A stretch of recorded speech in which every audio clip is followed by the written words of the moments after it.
All right, everyone, this is a stick up. Don't anybody move.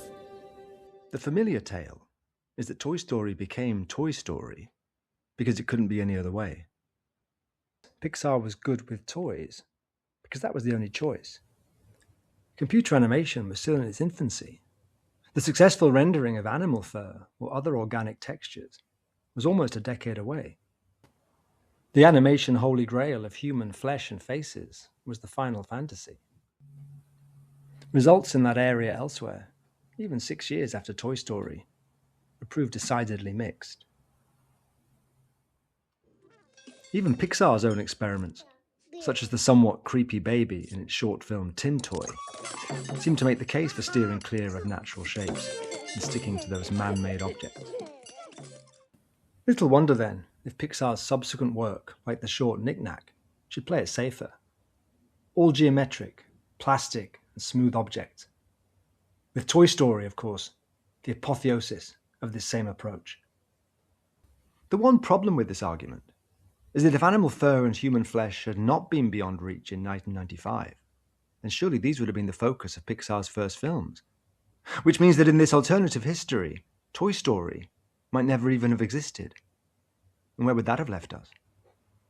Let's wind it back. As a trained Disney animator, Pixar's John Lasseter understood that character was not to do with photographic realism, but was instead a product of the energy, anticipation, and intention you gave to that character's movement. Everyday objects, such as a pair of desk lamps, could therefore be brought to life. And because it relied on strong gesture and articulation, such animation could seem even more lively than the animation of living figures. The limitations of the object animated, in fact, and a restricted range of expression and articulation could be used to the animator's advantage. In the Toy Story films especially, this works not just to showcase the animator's skill in bringing the limited object to life. It also creates a range of diverse movements and behaviors, appropriate for the range of toys making up Andy's room.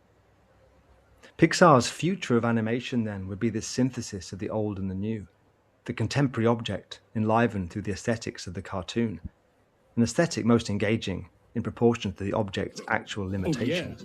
Oh, yeah. He's posing. Oh, yeah.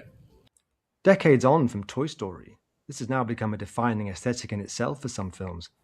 Films that make comic virtue from their characters' limited articulation or delight in the two-dimensionality of their comic strip worlds. Still no luck, huh? Perhaps the charm of such films is that limitation is here a choice, in the context of a new computer animation culture where, in fact, there are no limits. Sam Summers argued back in 2019 that Pixar's hyper-realist tendencies, the way their films increasingly look like live-action cinematography, had become their aesthetic drawback, especially compared to the comic book novelties and flattened stylizations of films like Sony's Spider-Man Into the Spider-Verse.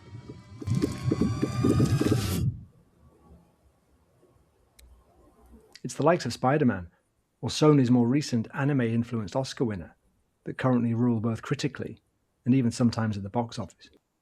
So it's notable that Pixar's most recent successes, during a challenging critical and commercial decade, have been returns to their older and in many ways more limited characters.